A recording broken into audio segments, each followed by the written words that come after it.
আর একটা দোয়া শিখাই দেই ইনশাআল্লাহ। এই দোয়া করলে রিজিক তো বাড়বেই ইনশাআল্লাহ। আপনার যত ঋণ আছে ইনশাআল্লাহ আল্লাহ পাক শোধ করে দিবেন। আলী রাদিয়াল্লাহু আনহু বলেছেন, কোনো ব্যক্তির যদি পাহাড়ের সমানও ঋণ থাকে, এই দোয়া যদি আমল করে আল্লাহ পাক ওই ঋণও শোধ করে দিবেন ইনশাআল্লাহ। ঋণ কেমন জানেন? ওই যে এখন মানুষ ঋণ নিচ্ছে 1 কোটি টাকা ব্যাংক থেকে, 2 কোটি টাকা ব্যাংক থেকে, হ্যাঁ, কত বছর, 10 বছরের জন্য, 20 বছরের জন্য বাড়ি করছে, তাই না? তার ধারণা এমন যে সে মারা গেলে তার ঋণটা কেউ না কেউ শোধ করে দিবেই দিবে, তাই তো? আর আল্লাহর রসুল কি বলছেন দেখেন, একজন মারা গেছেন, নবী সাল্লাল্লাহু আলাইহি ওয়াসাল্লামের সময় একজন মারা গেছেন। তো নবী করিম সাল্লাল্লাহু আলাইহি ওয়াসাল্লাম বলছেন, এই ব্যক্তির কি কোনো ঋণ আছে? একজন সাহাবী বলেন, হ্যাঁ ইয়া রাসূলুল্লাহ, তো ঋণ আছে। নবীজি বললেন, তোমরা ওর জানাজা পড়ো, আমাকে ডেকো না।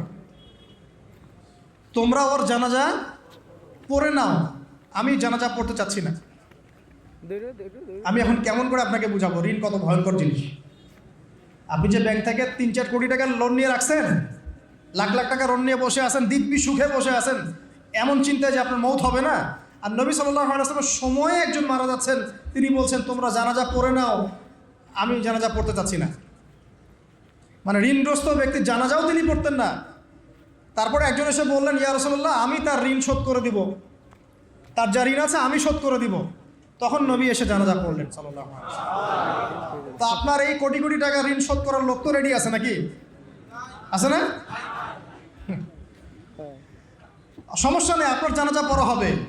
কারণ হুজুরকে আপনি 5,000 টাকা দিবেন, হুজুর জানাজা পড়াই দিবে, কোনো সমস্যা নেই। তারপরে আপনার মিলাদও হবে, আপনার একটা বড়সড় দোয়াও হবে ইনশাআল্লাহ। কিন্তু আল্লাহ পাক বলেছেন, শহীদ, আল্লাহর পথে যুদ্ধ করে শহীদ হয়েছে, এই ব্যক্তির আত্মাও ঝুলে থাকে যতক্ষণ পর্যন্ত না তার ঋণটা শোধ করা হয়। এবার বলেন আমি কি বুঝাবো আপনাকে? আর কিছু বলতে হবে? তো এখন সেই দোয়া শিখাচ্ছি আপনাদেরকে, যে দোয়া শিখলে আপনারা ঋণ থেকে বাঁচবেন ইনশাআল্লাহ। কত দিবেন বলেন? আচ্ছা, হ্যাঁ, এই তো শুকরিয়া। দোয়া করবেন যেন আল্লাহ পাকের দিনটাকে আল্লাহর জমিনে প্রতিষ্ঠা করতে পারি। আমার সাথে বলেন, দোয়াটা হচ্ছে, আল্লাহুম্মা ইকফিনি বিহালালিকা আন হারামিকা ওয়া আগনিনি বিফাদলিকা আম্মান সিওয়াকা।